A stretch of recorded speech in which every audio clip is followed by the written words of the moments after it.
Ayun po mga kalangga, mga kababayan, welcome back sa ating munting channel, ang Alex Librada Vlogs.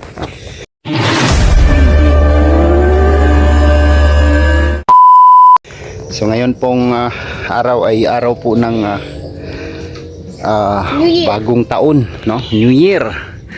New Year ba, King? Yes, New Year. January na ba ka? Yeah, New Year. 4 days na lang. May laog na ako.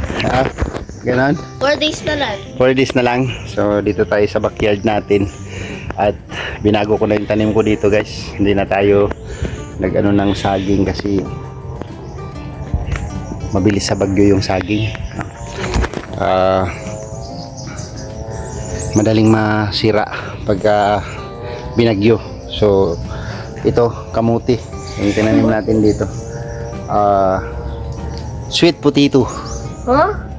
Yeah. Sweet kamuti dapat yan. Sweet kamuti. Dapat Right. yung mas tamis. Tumubo na siya kasi Wala pa namang wala pa naman siyang guys, purple. Tama ba? Wala pa naman siyang purple, oh. Green kamuti. Green kamuti. Yes. Okay. Yun, magkakabunga niya, no? May purple. Magkakabunga yan. Wala pa yan. Oh.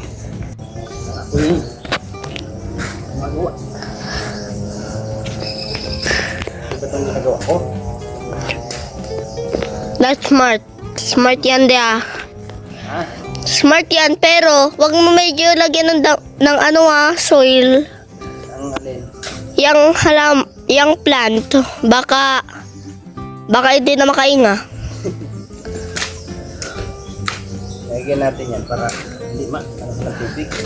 Para hindi naman medyo maganda man din yan pag nilalagyan mo daw siya ng soil. Pag medyo wet, ay na yan, sa tubo yan. Pero wag mo din lalagyan ng madami ng maliliit, ha? De.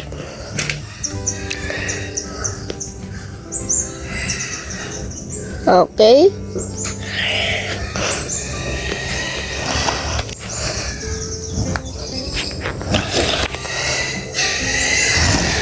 Papatay na siya ko to.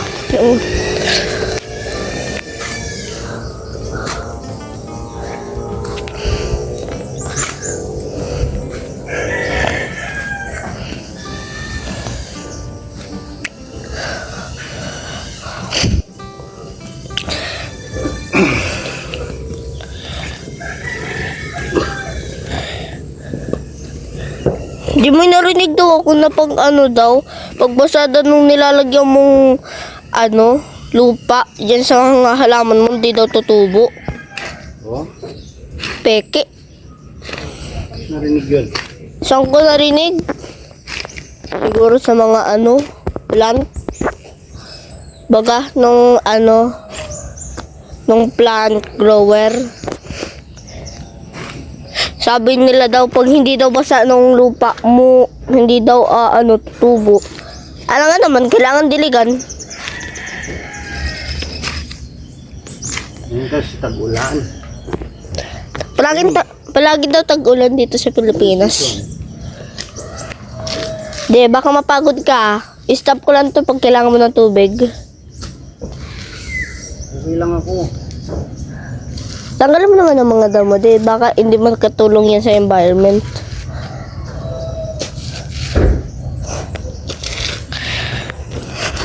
Yep.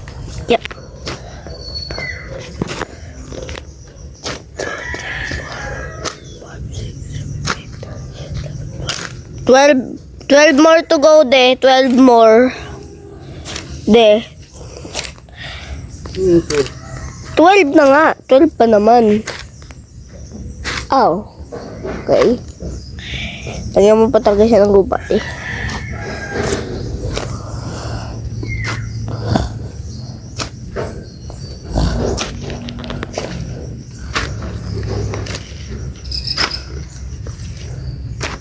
Di kawawa mo nung kamuti di. Tingnan mo nung nangyari. Kawawa man. Ano talaga yan? Okay. Lipat lang ako dito. Grabe, ilan na ba nung nagawa mo di? Parang isang linya yan ng kamuti ah.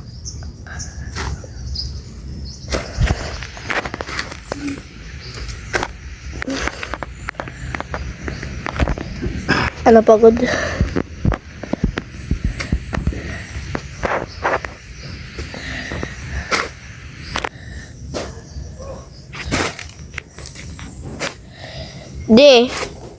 Di ba hindi daw makakatulong pag pag pinutol mo daw ng mga kahoy para lang makagawa ng bahay.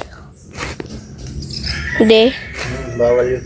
Bawal nga talaga yun dahil ang mga minsan ng presidente alam mo kamo, ang mga presidente ginagawa nilang nagpuputol sila ng puno para lang makagawa ng mga malalaking mall. Nagpuputol ang mga minsan ng mga presidente ng puno para lang makagawa ng mall. Ay, hindi man. Kasi hindi man ka magamit ng kahoy sa mall. Hindi man talaga ginagamit, pero mapagawa man din ng presidente. Mapagawa. Bako Hindi nga. Magamit ng kahoy ang mall.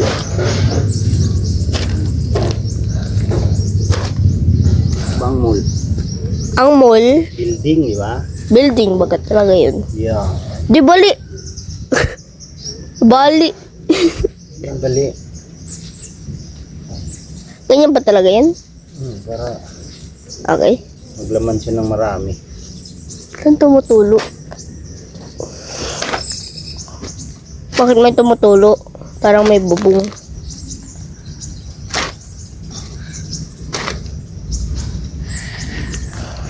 Pasok siya dito.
ating backyard, no? Yung mga saging natin na kinusukuso ni Bagyong Uwan dito, wala na. Ayan, no? Naka-recover pa yung iba, yung mga anak, no? Ito, naka-recover pa. Pero ito kasi nabili na kasi nila.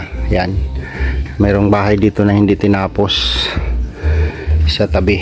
So yung naisip ko na itanim yung ano na lang, kamuti, no? Para kahit anong bagyo hindi man yan matumba, no? Ayan na siya, oh, tumutubo na siya. Yung sa kubo ni Dudong, tumutubo na rin yun, no? Yung mga saging na yan, hayaan ko lang yan dyan sa gilid, no? Para pagka ano, pagka namunga, konsumo na lang natin yan, konsumo. Ngayon punta tayo doon sa luti ni Ma'am Lina, no? Kasi ang bilis tumubo ng damo doon, no? Hindi ko na isama yung ano ko, hindi ko na isinama yung madaldal kong photographer kasi madamo dito, tapos medyo umambon-ambon pa. Dito tayo sa ano, sa kabilang luti, no? Kasi mas magandang magtanim dito kasi walang mga alagang hayop, no? Walang manok, ano, nagsisira ng tanim. So, dito po kasi sa daanan medyo madamo, kaya tapos maputik pa. Hindi ko naman na isama yung aking photographer na maingay na madaldal, no? So dito tayo sa kabilang lote. Ito po kasi sabi ni Ma'am Lena pwedeng taniman habang hindi pa nabibili, taniman natin, no? So marami pong ano dito, sinira si Bagyong Uwan, no? Dito sa lote ni Ma'am Lena, no? Ayo, oh. Bilis naman yung damo. Kakalinis lang natin dito. Ayan, oh, tubo na naman ulit, oh. Ito yung dating ano, oh, pigiri. Sirang-sira na, nagsabla yung mga saging. Grabe. Ito balak kong bilhan ng pang-spray ng damo ito, oh. Itong kalsada. Ito yung pader, oh. Napakatibay po na pader ito. Pader ng lote ni Ma'am Lina. O sa taong tumulong sa atin, no? Isang malaking naitulong sa atin yung taong ito, may-ari nito. Kaya ayan, oh. Grabe yung damo, oh. Bilis tumubo yung mga damo. Ayan, hindi ko pa na ano, Ma'am Lena, yung gate kasi hindi ko kaya, sobrang bigat. Ito po, sa sobrang lakas ng bagyo tumba yung gate ni Ma'am Lena. Yan, oh, pinatuloy siya. Yan, oh. So hindi ko alam kung anong gagawin dyan. Sasarado na lang siguro ko ng kawayan dyan. Kasi yan, oh, grabe yung nangyari dito. So hindi masyado ano, kasi wala tayong panahon para mag araw-araw dito. Sa akin dito tuwing umaga lang ako, kasi gusto ko sana, no, na habang naglilinis ako dito, meron na siyang tanim para ganahan tayo maglinis, no? Tulad nito yung aking ampalaya dito, 3 puno lang. Ayan, oh, makyat na, oh, yung ampalaya. Kaya lalagyan ng trellis kasi ano pa siya, pero lalagyan ko ng trellis ito kasi mamumunga ito kasi maganda yung pagkakaano niya, oh. Lilinisin ko lang yung area, tapos tataniman ko ulit ng ampalaya dito, isang linya. Grabe ang bilis ng damo. So dito sa gilid meron tayong sitaw dito. Ay, grabe, ang daming bunga. Very good. Violet. Wow. Violet na bunga. Thank you, Lord. Grabe, daming bunga, oh, ng ating sitaw. Oh, ha? Saan ka pa? Yan ang sinasabi ko na pagka na may tanim na, ganahan tayong maglinis, no? Grabe, oh, daming bunga, oh. Oh, ha? Tested yung aking ano, pang spray. Nisprehan ko siya ng pesticide kasi maraming mga yung kulay itim. Tawag sa amin yun ay dugos-dugos, no? Tanggal man siya ay, no? Tanggal siya, oh. Grabe. Very good, oh. Ganda ng kulay ng bunga niya, oh. Oh. Ganda ng kulay ng bunga niya, kulay violet pala ito.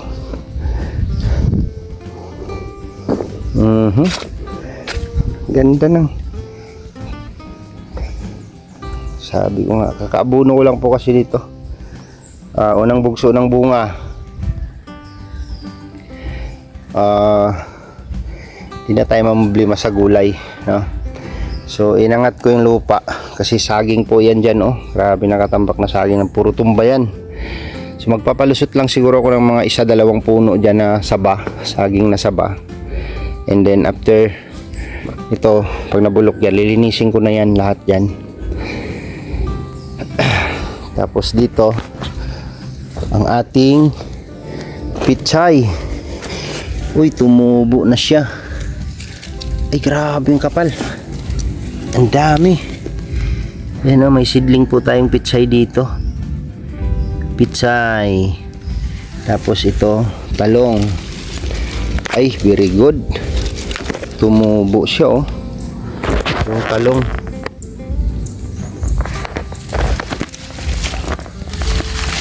O, diba? Dito ko itatanim yung pichay na yan, oh. Binungkal ko na yan dyan. Hanggang doon, bubungkalin ko yan hanggang doon. Grabe. So, yan, matcha-challenge tayong maglinis ng tataniman yan kasi nandyan na siya. Tumubo na siya, no. Mga ilang araw lang yan, itatransplant ko na yan. Dito, pichay. Sabi nga, mahal ng gulay dito sa Camarines Norte, guys, dahil sa dumaang bagyo, no? So sana mag-success siya. Pichay, isang block na gano'n, no? Magpichay tayo sa talong dito sa lote ni Ma'am Lena. Daming damo, oh. Ang bilis tumubo ng damo. Napakalinis ito nung nilinis ko. Nilinis namin pala, no? Yung mga kamote tumubo na, oh. Hindi man yan tinanim. Oo, sariwang sariwa. Gusto ng talbos. Ayan, oh, tumubo lang ito. Yan, oh. Grabe, ang ganda ng pagkaano niya, talbos, oh. Kukuha ako ng pangtanim dito.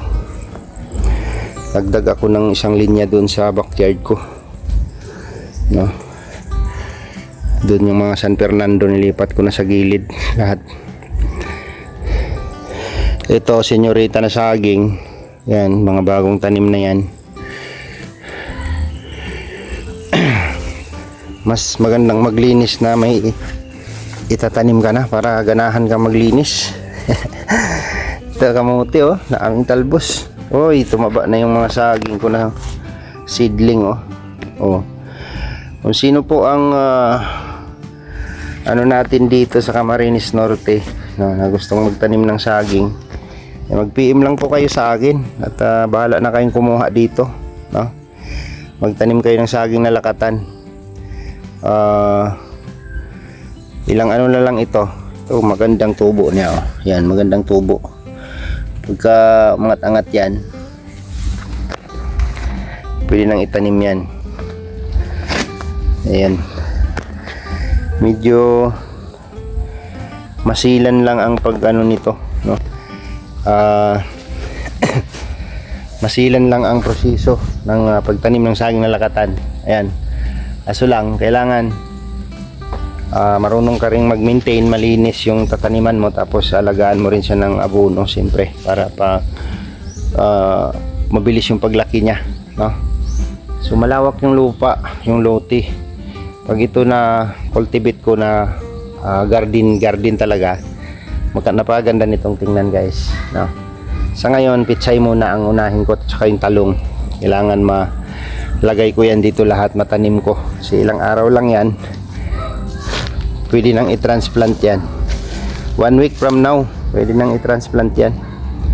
Pag nagtatlo na yung dahon yan, pwede nang ilipat yan. So habang nandyan siya tumutubo, bubungkalin ko ito. Tutuloy ko yung pagbungkal dito. Yan oh. Yan, bungkal dapat. Naka-block siya.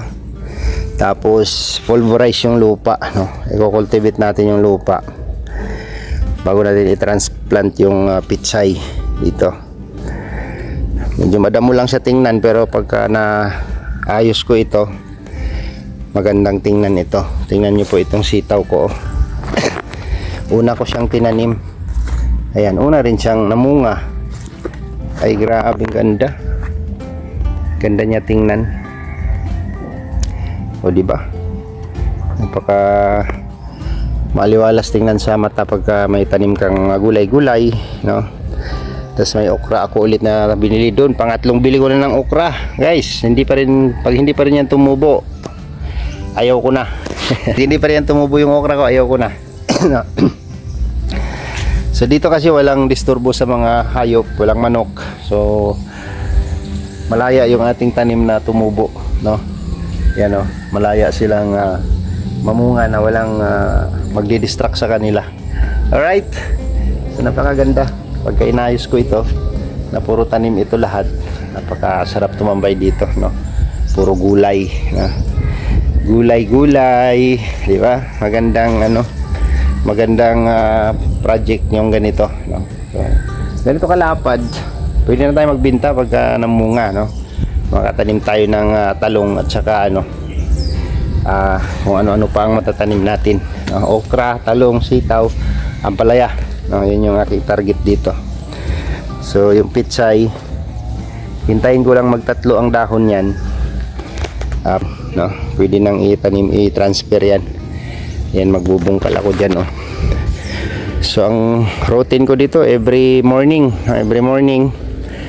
hanggang alas 8, alas 7 after ng live ko dito na ako hanggang alas 9 ganyan. And then after ng mission, kung maagang makauwi, no, dadalaw-dalaw dito. Pero every morning talaga, no, dito tayo kasi pag may tanim kang gagawin dito, kailangan dito ka araw-araw. Alright, so abang po mga kalangga sa susunod na update natin dito sa ating garden, no, sa ating gulayan, no, gulayan ang tawag ko dito. I-update ko kayo dito pagka naayos na natin to lahat dito, no? Bye muna, and hanggang dito na lang yung vlog. Salamat sa inyong panunood at thank you sa lahat ng sumusuporta. Bye bye and God bless po sa ating lahat and Happy New Year po sa ating lahat mga kalangga. Bye bye po.